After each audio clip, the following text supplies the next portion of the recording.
श्री शिवाय नमस्तुभ्यं भक्तों। जय श्री कृष्णा। स्वागत है आप सबका हमारे YouTube चैनल प्रियंका शास्त्र ज्ञान में। भगवान भोलेनाथ की कृपा हम सब पर सदैव बनी रहे। भक्तों, आज के वीडियो में आप सुनेंगे सभी मनोकामनाओं को पूर्ण करने वाली बृहस्पति देव विष्णु भगवान की व्रत कथा, बृहस्पति देव की आरती, माता लक्ष्मी जी की आरती। वीडियो में आगे बढ़ने से पहले कमेंट बॉक्स में हर हर महादेव जय श्री कृष्णा अवश्य लिखें। चैनल पर पहली बार विजिट हुए, पहली बार मेरी आवाज़ सुन रहे हैं तो चैनल को सब्सक्राइब करके बेल आइकन अवश्य दबाएं। इससे हमारे वीडियो के नोटिफिकेशन सबसे पहले आप तक पहुंचे, क्योंकि इस तरह के वीडियो हम आपके लिए बनाते रहते हैं। अर्थ श्री बृहस्पतिवार व्रत कथा प्रेम से श्रवण करें भक्तों। लक्ष्मी नारायण भगवान की जय। भारतवर्ष में एक प्रतापी और दानी राजा राज करता था। वह नित्य गरीबों और ब्राह्मणों की सहायता करता था। यह बात उसकी रानी को बिल्कुल अच्छी नहीं लगती। वह ना ही गरीबों को दान देती, ना ही भगवान का पूजन करती, और राजा को भी दान देने से मना किया करती। एक दिन राजा शिकार खेलने वन को गए हुए थे, तो रानी महल में अकेली थी। उसी समय बृहस्पति देव साधु वेश में राजा के महल में भिक्षा मांगने के लिए आए और भिक्षा मांगी। रानी ने भिक्षा देने से इनकार किया। कहा, हे साधु महाराज, मैं तो इस दान और पुण्य से तंग आ गई हूँ। मेरा पति सारा धन लुटाते रहते। मेरी ऐसी इच्छा है कि हमारा समस्त धन नष्ट हो जाए, फिर न रहेगा बांस, न बजेगी बांसुरी। साधु ने कहा, देवी तुम तो बड़ी विचित्र हो। धन संतान तो सभी चाहते, पुत्र और लक्ष्मी तो पापी के घर भी होने चाहिए। यदि तुम्हारे पास अधिक धन है तो भूखों को भोजन दो, प्यासों के लिए प्याऊ बनवाओ, मुसाफिरों के लिए धर्मशालाएं खुलवाओ। जो निर्धन अपनी कुंवारी कन्या का विवाह नहीं करा सकते, उनका ब्याह करा दो। ऐसे और भी कई काम है जिनको करने से तुम्हारा यश लोक और परलोक में फैलेगा। परंतु रानी पर उपदेश का कोई प्रभाव न पड़ा। वह बोली, महाराज आप मुझे कुछ भी न समझाएं। मैं ऐसा धन नहीं चाहती जो हर जगह बांटती फिरूं। साधु ने उत्तर दिया, यदि तुम्हारी ऐसी इच्छा है तो तथास्तु। तुम ऐसा करना कि बृहस्पतिवार को घर लीपकर पीली मिट्टी से अपना सिर धोकर स्नान करना, भट्टी चढ़ाकर कपड़े धोना। ऐसा करने से तुम्हारा सारा धन नष्ट हो जाएगा। इतना कहकर साधु महाराज वहां से अंतर ध्यान हो गए। साधु के अनुसार कई बातों को पूरा करते रानी को केवल 3 बृहस्पतिवार बीते थे कि उसकी समस्त धन संपत्ति नष्ट हो गई। भोजन के लिए राजा का परिवार तरसने लगा। तब एक दिन राजा ने रानी से कहा, हे रानी तुम यहीं रहो, मैं दूसरे देश को जाता हूँ, क्योंकि यहाँ पर तो सभी लोग मुझे जानते, इसलिए मैं कोई छोटा कार्य नहीं कर सकता। ऐसा कहकर राजा परदेश चला गया। वहां वह जंगल से लकड़ी काट कर लाता, शहर में बेचता। इस तरह वह अपना जीवन व्यतीत करने लगा था। राजा के परदेश जाते ही राजा, रानी और दासी दुखी रहने लगी। एक बार जब रानी और दासी को 7 दिन तक बिना भोजन के रहना पड़ा, तो रानी ने अपनी दासी से कहा, हे दासी, पास ही के नगर में मेरी बहन रहती है, वह बड़ी धनवान है, तो उसके पास जा और कुछ ले आ, ताकि थोड़ी बहुत गुजर बसर हो जाए। दासी रानी की बहन के पास गई। उस दिन गुरुवार था और रानी की बहन ने उस समय बृहस्पतिवार व्रत की कथा सुन रही थी। दासी ने रानी की बहन को अपनी रानी का संदेश दिया, लेकिन रानी की बड़ी बहन ने कोई उत्तर नहीं दिया। जब दासी को रानी की बहन से कोई उत्तर नहीं मिला तो वह बड़ी दुखी हुई और क्रोध भी आया उसे। दासी ने वापस आकर रानी को सारी बात बता दी। सुनकर रानी ने अपने भाग्य को कोसा। उधर रानी की बहन ने सोचा कि मेरी बहन की दासी आई थी, परंतु उससे नहीं बोली, इसलिए बहुत दुखी हुई होगी। कथा सुनकर पूजा समाप्त करके अपनी बहन के घर आई और कहने लगी, हे बहन, मैं बृहस्पतिवार का व्रत कर रही थी, तुम्हारी दासी मेरे घर आई थी, परंतु जब तक कथा होती तब तक ना उठते ना ही बोलते, इसलिए मैं नहीं बोली। कहो दासी क्यों गई थी? रानी बोली, बहन तुमसे क्या छिपाऊं, हमारे घर में खाने तक को अनाज नहीं था। ऐसा कहते कहते रानी की आंखें भर आई। उसने दासी समेत पिछले 7 दिनों से भूखे रहने की बात अपनी बहन को विस्तार पूर्वक सुना दी। रानी की बहन बोली, देखो बहन, भगवान बृहस्पति सभी की मनोकामना पूर्ण करते, शायद तुम्हारे घर में अनाज रखा हो। पहले तो रानी को विश्वास नहीं हुआ, पर बहन के आग्रह करने पर उसने अपनी दासी को अंदर भेजा तो सचमुच अनाज से भरा उसे एक घड़ा मिल गया। यह देखकर दासी को बड़ी हैरानी हुई। दासी रानी से कहने लगी, हे रानी, जब हमको भोजन नहीं मिलता तो हम व्रत ही तो करते, इसलिए क्यों न इनसे व्रत और कथा की विधि पूछ ली जाए, ताकि हम भी व्रत कर सकें। तब रानी ने अपनी बहन से बृहस्पतिवार व्रत के बारे में पूछा। रानी की बहन ने बताया, बृहस्पतिवार के व्रत में चने की दाल, मुनक्का से विष्णु भगवान का केले की जड़ें पूजन करें, दीपक जलाएं, घी का व्रत कथा सुने, पीला भोजन ही करें, इससे बृहस्पति देव प्रसन्न होते। व्रत और पूजन विधि बताकर रानी की बहन अपने घर को लौट गई। 7 दिन के बाद जब गुरुवार आया तो रानी उदासी ने व्रत रखा। गुड़साले जाकर चना गुड़ लेकर आई, फिर उससे केले के जल विष्णु भगवान का पूजन किया। पीला भोजन कहाँ से आए, इस बात को लेकर दोनों बहुत दुखी थी। चूंकि उन्होंने व्रत रखा था, इसलिए बृहस्पति उनसे प्रसन्न थे। वे एक साधारण व्यक्ति का रूप धारण कर 2 थालों में सुंदर पीला भोजन दासी को दे गए। भोजन पाकर दासी बड़ी प्रसन्न हुई और रानी के साथ मिलकर भोजन ग्रहण किया।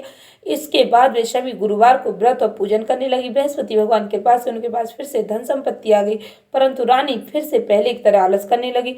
तब दासी बोली, देखो रानी, तुम पहले भी इस प्रकार आलस करती, तुम्हें धन रखने में कष्ट होता था, इस कारण सभी धन नष्ट हो गया, और अब जब भगवान बृहस्पति के पास से धन मिला तो तुम फिर से आलस करती हो। रानी को समझाती हुई दासी कहती है कि बड़ी मुसीबतों के बाद हमने यह धन पाया, इसलिए हमें दान पुण्य करना चाहिए, भूखे मनुष्य को भोजन कराना चाहिए, धन को शुभ कार्यों में खर्च करना चाहिए, जिससे तुम्हारे कुल का यश बढ़ेगा, स्वर्ग की प्राप्ति होगी, पितृ भी प्रसन्न होंगे। दासी की बात मानकर रानी अपना धन शुभ कार्यों में खर्च करने लगी, जिससे पूरे नगर में उसका यश फैलने लगा। भक्तों, बृहस्पतिवार व्रत कथा के बाद श्रद्धा के साथ आरती करनी चाहिए, इसके बाद प्रसाद बांटकर उसे ग्रहण करना चाहिए, तभी बृहस्पतिवार व्रत का पूर्ण फल प्राप्त होता है। एक दिन राजा दुखी होकर जंगल में एक पेड़ के नीचे आसन जमाकर बैठ गया। वह अपनी दशा को याद करके व्याकुल होने लगा। बृहस्पतिवार का दिन था। एकाएक उसने देखा कि निर्जन वन में एक साधु प्रकट हुए। साधु वेश में स्वयं बृहस्पति देवता थे। लकड़हारे के सामने आकर बोले, हे लकड़हारे, सुनसान जंगल में तू चिंतामग्न क्यों बैठा है? लकड़हारे ने दोनों हाथ जोड़कर प्रणाम किया और उत्तर दिया, महात्मा जी, आप तो सब कुछ जानते हैं, मैं आपसे क्या कहूँ? यह कहकर रोने लगा और साधु को अपनी आत्मकथा सुनाई। महात्मा जी ने कहा, तुम्हारी स्त्री ने बृहस्पति के दिन बृहस्पति भगवान का निरादर किया, जिसके कारण रुष्ट होकर उन्होंने तुम्हारी यह दशा कर दी। अब तुम चिंता को दूर करके मेरे कहने पर चलो, तुम्हारे सब कष्ट दूर हो जाएंगे, भगवान पहले से भी अधिक संपत्ति देंगे। तुम बृहस्पति के दिन कथा क्या करो, 2 पैसे के चने मुनक्का लाकर उसका प्रसाद बनाओ और शुद्ध जल से लोटे में शक्कर मिलाकर अमृत तैयार करो। कथा के बाद अपने सारे परिवार और सुनने वाले प्रेमियों में अमृत और प्रसाद बांटकर आप स्वयं भी ग्रहण करो। ऐसा करने से भगवान तुम्हारी सभी मनोकामनाएं पूर्ण करेंगे। साधु के ऐसे वचन सुनकर लकड़हारा बोला, हे प्रभु, मुझे लकड़ी बेचकर इतना पैसा नहीं मिलता जिससे भोजन के बाद कुछ बचा सकूं। मैंने रात में अपनी स्त्री को व्याकुल देखा, मेरे पास कुछ भी नहीं जिससे मैं उसकी खबर मंगा सकूं। साधु ने कहा, हे लकड़हारे, तुम किसी बात की चिंता मत करो। बृहस्पति के दिन तुम रोजाना की तरह लकड़ियां लेकर शहर को जाओ। तुमको रोज दुगना धन प्राप्त होगा, जिससे तुम भली भांति भोजन कर लोगे। बृहस्पति देव की पूजा का सामान भी आ जाएगा। इतना कहकर साधु अंतर ध्यान हो गए। धीरे धीरे समय व्यतीत होने पर फिर बृहस्पतिवार का दिन आया। लकड़हारा जंगल से लकड़ी काटकर किसी शहर में बेचने गए। उसे उस दिन और दिन से अधिक पैसा मिला। राजा ने चना गुड़ा दिलाकर गुरुवार का व्रत किया। उस दिन से उसके सभी कलेश दूर हुए। परंतु जब दोबारा गुरुवार का दिन आया तो बृहस्पतिवार का व्रत करना भूल गया। इस कारण बृहस्पति भगवान नाराज हो गए। उस दिन उस नगर के राजा ने विशाल यज्ञ का आयोजन किया। शहर में यह घोषणा करा दी, कोई मनुष्य अपने घर में भोजन न बनाए, न आग जलाए। समस्त जनता मेरे यहाँ भोजन करने आए। इस आज्ञा को जो न मानेगा उसे फांसी की सजा दी जाएगी। इस तरह की घोषणा संपूर्ण नगर में करवा दी गई। राजा के अनुसार शहर के सभी लोग भोजन करने गए, लेकिन लकड़हारा कुछ देर से पहुंचे, इसलिए राजा उसको अपने साथ घर ले गए और ले जाकर भोजन करा रहे थे। तो रानी की दृष्टि उस खूंटी पर पड़ी जिस पर उसका हाथ लटका हुआ था। वह वहां पर दिखाई नहीं दिया। रानी ने निश्चय किया कि मेरा हार इस मनुष्य ने ही चुरा लिया। उसी समय सिपाहियों को बुलाकर उसको कारागार में डलवा दिया। जब लकड़हारा कारागार में पड़ेगा और दुखी होकर विचार करने लगा कि न जाने कौन से पूर्व जन्म के कर्म से मुझे यह दुख प्राप्त हुआ, और उसी साधु को याद करने लगा जो उसी जंगल में मिला था। उसी समय तत्काल बृहस्पति साधु के रूप में प्रकट हुए और उसकी दशा को देखकर कहने लगे, अरे मूर्ख, तूने बृहस्पति देव की कथा नहीं करी, इसी कारण तुझे यह दुख प्राप्त हुआ। आप चिंता मत कर। बृहस्पतिवार के दिन कारागार के दरवाजे पर 4 पैसे पड़े मिलेंगे, उसे तू बृहस्पति देव की पूजा करना तो तुम्हारे सभी कष्ट दूर हो जाएंगे। बृहस्पति के दिन उसे 4 पैसे मिले। लकड़हारे ने कथा कही। उसी रात्रि को बृहस्पति देव ने उस नगर के राजा को स्वप्न कहा, हे राजा, तुमने जिस आदमी को कारागार में बंद कर दिया निर्दोष है, वह राजा उसे छोड़ देना। रानी कहा, उसी खूंटी पर लटका कर तू ऐसा नहीं करेगा तो मैं तेरे राज को नष्ट कर दूंगा। इस तरह रात्रि के स्वप्न को देखकर राजा प्रातः काल उठा और खूंटी पर हाल देखकर लकड़हारे को बुलाकर क्षमा मांगी। लकड़हारे को योग सुंदर वस्त्र आभूषण देकर विदा कर दिया। बृहस्पति देव के अनुसार लकड़हारा अपने नगर को चल दिया। राजा जब अपने नगर के निकट पहुंचा तो उसे बड़ा आश्चर्य हुआ। नगर में पहले से अधिक बाग, तालाब, कुएं, बहुत सी धर्मशाला, मंदिर आदि बन गए। राजा ने पूछा, किसका बाग और धर्मशाला? तब नगर के सब लोग कहने लगे, सब रानी और वादी के। तो राजा को आश्चर्य हुआ और गुस्सा भी आया। जब रानी ने खबर सुनी कि राजा आ रहे तो उन्होंने अपनी बांदी से कहा कि दासी देख, राजा हमको कितनी बुरी हालत में छोड़ गए थे, हमारी ऐसी हालत देखकर लौट न जाए, इसलिए तू दरवाजे पर खड़ी हो जा। आज्ञा अनुसार दासी दरवाजे पर खड़ी हुई। राजा आए तो उन्हें अपने साथ लिवा लाई। तब राजा ने क्रोध करके अपनी रानी से पूछा, क्या धन तुम्हें कैसे प्राप्त हुआ? तब उन्होंने कहा, सब धन बृहस्पति देव के व्रत के प्रभाव से प्राप्त हुआ है। राजा ने निश्चय किया कि 7 रोज बाद तो सभी बृहस्पति देव का पूजन करते, परंतु मैं प्रतिदिन दिन में 3 बार कहानी तथा रोज व्रत किया करूंगा। अब हर समय राजा के दुपट्टे में चने की दाल बंधी रहती। दिन में 3 बार कहानी कहता। एक रोज राजा ने विचार किया कि चलो अपनी बहन के यहाँ हो आए। इस तरह निश्चय कर राजा घोड़े पर सवार अपनी बहन के यहाँ को चलने लगा। मार्ग में उसने देखा कुछ आदमी मुर्दे को लिए जा रहे। उन्हें रोककर राजा कहने लगा, अरे भाइयों, मेरी बृहस्पतिवार की कथा सुन लो। वे बोले, लो, हमारा तो आदमी मर गया, इसको अपनी कथा की पड़ी। परंतु कुछ आदमी बोले, अच्छा कहो, हम तुम्हारी कथा भी सुनेंगे। राजा ने दाल निकाली। जब कथा आदि हुई तो मुर्दा हिलने लगे। जब कथा समाप्त हो गई तो राम राम करके मनुष्य उठकर खड़ा हो गया। आगे मार्ग में से एक किसान खेत में हल चलाता। राजा ने उसे देख और उससे बोले, अरे भैया, मेरी बृहस्पतिवार की कथा सुन लो। किसान बोला, जब तक मैं तेरी कथा सुनूंगा तब तक 4 हरैया जोत लूंगा। जा अपनी कथा किसी और को सुनाना। इस तरह राजा आगे चलने लगा। राजा खटते ही बैल पर पछाड़ खाकर गिर गए। किसान के पेट में जोर का दर्द होने लगा। उस समय उसकी माँ रोटी लेकर आई। उसने जब यह देखा तो अपने पुत्र से सवाल पूछा। बेटे ने सभी हाल कह दी तो बुढ़िया दौड़ी दौड़ी उस घुड़सवार के पास गई और उससे बोली कि मैं तेरी कथा सुनूंगी तो अपनी कथा मेरे खेत पर चलकर ही कहना। राजा बुढ़िया खेत पर जाकर कथा कही, जिसके सुनते ही बैल उठकर खड़े हो गए। किसान के पेट का दर्द भी बंद हो गया। राजा अपनी बहन के घर पहुंचा। बहन ने भाई खूब मेहमानी की। दूसरी रोज प्रातःकाल राजा जागा तो वह देखने लगा कि सब लोग भोजन कर रहे। राजा ने अपनी बहन से कहा, ऐसा कोई मनुष्य नहीं जिसने भोजन नहीं किया। मेरी बेसुधार की कथा सुन ले। बहन बोली, हे भैया, देश ही ऐसा है, पहले यहाँ लोग भोजन करते, बाद में अन्य काम करते। अगर कोई पड़ोस में हो तो देखा हूँ। ऐसा कहकर देखने चली गई, परंतु उसे कोई भी ऐसा व्यक्ति नहीं मिला जिसने भोजन नहीं किया। तो एक कुमार के घर गई जिसका लड़का बीमार था। उससे मालूम हुआ कि उनके यहाँ 3 रोज से किसी ने भोजन नहीं किया। रानी ने अपने भाई की कथा सुनने के लिए कुमार से कहा तो वह तैयार हो गया। राजा ने जाकर वैश्वद्वार की कथा कही, जिसको सुनकर उसका लड़का ठीक हो गया। अब तो राजा की प्रशंसा होने लगी। एक रोज राजा ने अपनी बहन से कहा, हे बहन, हम अपने घर को जाएंगे, तुम भी तैयार हो जाओ। राजा की बहन ने अपनी सास से कहा। सास ने कहा, चली जा, परंतु अपने लड़कों को मत ले जाना, क्योंकि तेरे भाई के कोई औलाद नहीं है। बहन ने अपने भैया से कहा, हे भैया, मैं तो चलूंगी, पर कोई बालक नहीं जाएगा। राजा बोला, जब कोई बालक नहीं चलेगा तो तुम ही क्या करोगी। बड़े दुखी मन से राजा अपने नगर को लौटाए। राजा ने अपनी रानी से कहा, हम निर्वंशी, हमारा मुंह देखने का धर्म नहीं और कुछ भोजन आदि नहीं किया। तब रानी बोली, हे प्रभु, बृहस्पति देव ने हमें सब कुछ दिया और हमें औलाद अवश्य देंगे। उसी रात्रि को बृहस्पति देव राजा से स्वप्न का, हे राजा, उठ, सभी सोच त्याग दे, तेरी रानी गर्भ से। राजा की यह बात सुनकर बड़ी खुशी हुई। 90 महीने में उसके गर्भ से एक सुंदर पुत्र पैदा हुआ। तब राजा बोला, हे रानी, स्त्री बिना भोजन के रह सकती, पर बिना कहे नहीं रह सकती। जब मेरी बहन आए तो तुम उससे कुछ मत कह रहा। रानी ने सुनकर हाँ कर दिया। जब राजा की बहन ने शुभ समाचार सुना तो बहुत खुश हुई। बधाई लेकर अपने भाई के आए। तभी रानी ने कहा, घोड़ा चढ़कर तो नहीं आई, गधा चढ़ी आई। राजा की बहन बोली, भाभी, मैं इस प्रकार ना कहती तो तुम्हें औलाद कैसे मिलती। बृहस्पति देव ऐसे ही हैं, जिसके मन में जो कामनाएं होती हैं उन्हें सभी को पूर्ण करते। जो सद्भावना पूर्वक बृहस्पतिवार का व्रत करता है, कथा पढ़ता है, सुनता है, दूसरों को सुनाता है, बृहस्पति देव उसकी सभी मनोकामना पूर्ण करते। बृहस्पति देव सदैव उनकी रक्षा करते। संसार में जो मनुष्य सद्भावना से भगवान जी का पूजन व्रत सच्चे हृदय से करते तो उनकी सभी मनोकामनाएं पूर्ण करते हैं। जैसी सच्ची भावना से रानी राजा ने बृहस्पति देव की कथा का गुणगान किया तो उनकी सभी इच्छा बृहस्पति देव जी ने पूर्ण की। इसलिए पूर्ण कथा सुनने के बाद प्रसाद लेकर जाना चाहिए। हृदय से मनन करते हुए जयकारा बोलना चाहिए, बोलो बृहस्पति देव विष्णु भगवान की जय। आरती करनी चाहिए। बृहस्पति देव की कथा, प्राचीन काल में ब्राह्मण रहता था, वह बहुत निर्धन था, उसको कोई संतान नहीं थी। उसकी स्त्री बहुत मलिनता के साथ रहती थी, स्नान न करती, किसी देवता का पूजन न करती। इससे ब्राह्मण देवता बड़े दुखी थे। बेचारे बहुत कुछ कहते, किंतु उसका कुछ परिणाम नहीं निकला। भगवान की कृपा से ब्राह्मण की स्त्री के कन्या रूपी रत्न पैदा हुआ। कन्या बड़ी होने पर प्रातः स्नान करके विष्णु भगवान का जाप बृहस्पति बार का व्रत करने लगे। अपने पूजन पाठ को समाप्त करके विद्यालय जाती तो अपनी मुट्ठी में जो भर के ले जाती, पाठशाला के मार्ग में डालती जाता। वे जो सड़के हो जाती, लौटते समय उनको बीन कर घर ले आती थी। एक दिन वह बालिका सूप में उस सोने के जौ को फटक कर साफ कर रही थी कि उसके पिता ने देख लिया और कहा, हे बेटी, सोने के जौ के लिए सोने का सूप होना चाहिए। दूसरे दिन बृहस्पतिवार था। इस कन्या ने व्रत रखा। बृहस्पति देव से प्रार्थना कर कहा, मैंने आपके पूजन सच्चे मन से की हो तो मेरे लिए सोने का सूप दे दो। बृहस्पति देव ने उसकी प्रार्थना स्वीकार कर ली। रोजाना की तरह कन्या जौ फैलाती जाने लगी। जब लौटकर जौ बीन रही थी तो बृहस्पति के पास से सोने का सूप मिला। उस वह घर ले आई और उसमें जौ साफ करने लगी, परंतु उसकी माँ का तो वही ढंग रहा। एक दिन की बात है कि कन्या सोने के सूप में जौ साफ कर रही थी। उस समय शहर का राजपुत्र वहां से होकर निकला। इस कन्या के रूप और कार्य को देखकर मोहित हो गया। अपने घर आकर भोजन जल त्याग कर उदास होकर लेट गया। राजा को इस बात का पता लगा तो अपने प्रधानमंत्री के साथ उसके पास गए और बोले, हे बेटा, तुम्हें किस बात का कष्ट है। किसी ने अपमान किया तो और करारों का मैं वही कार्य करूंगा जिससे तुम प्रसन्न हो। अपने पिता के राजकुमार ने बातें सुनी तो बोला, मुझे आपके पास किसी बात का दुख नहीं, किसी ने मेरा अपमान नहीं किया, परंतु मैं उस लड़की से विवाह करना चाहता हूँ जो सोने के सूप में जो साफ कर रही थी। सुनकर राजा आश्चर्य में पड़ा और बोला, हे बेटा, इस तरह कन्या का पता तुम ही लगाओ, मैं उसके साथ तेरा विवाह करवा दूंगा। राजकुमार ने उस लड़की के घर का पता बतलाया।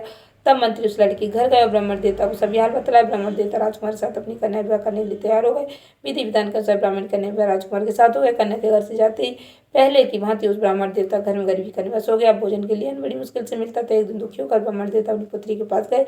बेटी ने पिता की दुखी अवस्था को देखकर अपनी माँ का हाल पूछा। तब ब्राह्मण ने सभी हाल का कन्या ने बहुत सदन देकर अपने पिता को विदा कर दिया। इस तरह ब्राह्मण को समय सुख पूरा व्यतीत हुआ। कुछ दिन बाद फिर वही हाल हो गया। ब्राह्मण फिर अपनी कन्या के यहाँ गए और सारा हाल का तो लड़की बोली, हे पिताजी, आप माता जी को मेरे पास ले वाला, मैं उसे विधि बता दूँ जिससे गरीबी दूर हो जाए। वह ब्राह्मण देवता अपनी स्त्री को साथ लेकर पहुंचे तो अब पुत्री अपनी माँ को समझाने लगी, हे माँ, तुम प्रातःकाल पिता में स्नान आदि करके विष्णु भगवान का पूजन करो, सब दरिद्रता दूर हो जाएगी। परंतु उसकी माँ ने एक भी बात नहीं मानी और प्रातःकाल उठकर अपनी पुत्री के बच्चे को जूठन खा लिया। इससे उसकी पुत्री को बहुत गुस्सा आया और एक रात को कोठरी से भी सामान निकाल दिया और अपनी माँ को सीम बंद कर दिया। प्रातःकाल उसे निकाला, स्नान आदि करा के पाठ करा तो उसकी माँ की बुद्धि ठीक हो गई और प्रत्येक बृहस्पतिवार को व्रत रखने लगी। इस व्रत के प्रभाव से उसके माँ बाप बहुत धनवान और पुत्रवान हो गए। बृहस्पति जी के प्रभाव से इस लोक के शुभ होकर स्वर्ग को प्राप्त हुए। सभी प्रेम से बोलो विष्णु भगवान की जय, बृहस्पति देव, लक्ष्मी नारायण की जय। बृहस्पति देव की आरती पूर्ण श्रद्धा भक्ति के साथ श्रवण करें भक्तों। ओम जय बृहस्पति देवा, स्वामी जय बृहस्पति देवा, छिन्ने छिन्ने भोगे लगाऊं, कदली फल मेवा। ओम जय बृहस्पति देवा, तुम्हें पूर्ण परमात्मा, तुम्हें अंतर्यामी स्वामी, तुम्हें अंतर्यामी, जगत पिता जगदीश्वर, तुम सबके स्वामी। ओम जय बृहस्पति देवा, चरणामृत निज निर्मल, सब पातके हरता स्वामी, सब पातके हरता, सकल मनोरथदायक कृपा करो भरता। ओम जय बृहस्पति देवा, तन मन धन अर्पण कर, जो जन शरण पड़े प्रभु, जो जन शरण पड़े प्रभु, प्रकट तब हो करे आ करे द्वार खड़े। ओम जय बृहस्पति देवा, दीन दयाल दयानिधि, भक्तन हितकारी स्वामी, भक्तन हितकारी, पाप दोष सब हरता, भवबंधन हारी। ओम जय बृहस्पति देवा, सकल मनोरथदायक, सब संशय हारो स्वामी, सब संशय हारो, विषय विकार मिटाओ, संतन सुखकारी। ओम जय बृहस्पति देवा, जो कोई आरती बृहस्पति देव की प्रेम सहित गावे स्वामी, प्रेम सहित गावे, ज्येष्ठ आनंद आनंद कर, सो निश्चय फल पावे। ओम जय बृहस्पति देवा, स्वामी जय बृहस्पति देवा, बृहस्पति देव विष्णु भगवान की जय। माता लक्ष्मी जी की आरती प्रेम से श्रवण करें भक्तों। ओम जय लक्ष्मी माता, मैया जय लक्ष्मी माता, तुमको निश दिन ध्यावत हरि विष्णु विधाता। ओम जय लक्ष्मी माता, उमा रमा ब्रह्माणी, तुम ही जग माता, मैया तुम ही जग माता, सूर्य चंद्रमा ध्यावत नारद ऋषि गाता। ओम जय लक्ष्मी माता, दुर्गा रूप निरंजन, सुख संपत्ति दाता, मैया सुख संपत्ति दाता, जो कोई तुमको ध्याता, रिद्धि सिद्धि धन पाता। ओम जय लक्ष्मी माता, तुम ही पाताल निवासिनी, तुम ही शुभदाता, मैया तुम ही शुभदाता, कर्म प्रभाव प्रकाशिनी, भवनिधि की त्राता। ओम जय लक्ष्मी माता, जिस घर में तुम रहती हो, सब सद्गुण आता, ताहि में सद्गुण आता, सब संभव हो जाता, मन नहीं घबराता। ओम जय लक्ष्मी माता, तुम बिन यज्ञ न होवे, वस्त्र न कोई पाता, मैया वस्त्र न कोई पाता, खाने पाने का वैभव सब तुम से आता। ओम जय लक्ष्मी माता, शुभ गुण मंदिर सुंदर, क्षीरो दधि जाता, मैया क्षीरो दधि जाता, रतन चतुर्दश तुम बिन कोई नहीं पाता। ओम जय लक्ष्मी माता, महालक्ष्मी जी की आरती, जो कोई नर गाता, मैया प्रेम सहित गाता, उरे आनंद समाता, पापे उतरे जाता। ओम जय लक्ष्मी माता, मैया जय लक्ष्मी माता, तुमको निश दिन सेवत हरि विष्णु विधाता। ओम जय लक्ष्मी माता। महालक्ष्मी जी का शक्तिशाली मंत्र। महालक्ष्मी नमस्तुभ्यं नमस्तुभ्यं सुरेश्वरी हरिप्रिये नमस्तुभ्यं नमस्तुभ्यं दयानिधे पद्मालये नमस्तुभ्यं नमस्तुभ्यं च सर्वदे सर्वभूतितार्थाय वसुधैव सृष्टिं सदा कुरुम। जय माता लक्ष्मी मैया की। भक्तों, माता लक्ष्मी जी की आरती यदि आप शुक्रवार, गुरुवार, वैभव लक्ष्मी और दीपावली के शुभ अवसर पर सुनते हैं तो माता लक्ष्मी जी अपने भक्तों पर अत्यंत प्रसन्न होकर उनकी मनोकामना पूर्ण करते हैं, उनके जीवन के सभी संकट हर लेती हैं। आशा करती हूँ वीडियो अच्छी लगी होगी। इस ज्ञानवर्धक वीडियो को अधिक से अधिक भक्तों को शेयर करके माता रानी का आशीर्वाद प्राप्त करें। धन्यवाद भक्तों। श्री शिवाय नमस्तुभ्यं।